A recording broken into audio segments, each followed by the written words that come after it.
Hello guys, welcome back to this channel. In this today's tutorial, I'm going to show you how you can sum a column or row in Microsoft Word. Okay, let's get into it guys. First of all, you need to add the sum button to your quick access in Microsoft Word. And I'm going to show you guys how we can get this auto sum icon here. You can click on the symbol, customize quick access toolbar. Okay, and you're going to select more commands.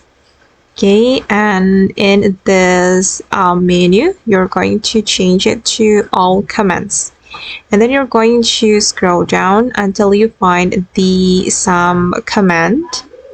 I'm just going to scroll down like this, and then you can add this sum command to your quick access. Okay, and don't forget to click on add here, and then you're going to click on OK.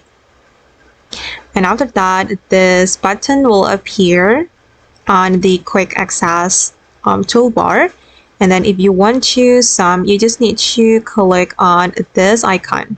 I'm going to place the total quantity here, and then click on this icon, and this is the result. That's so easy, right? And it will be very useful if you want to calculate a column or row in your Microsoft Word.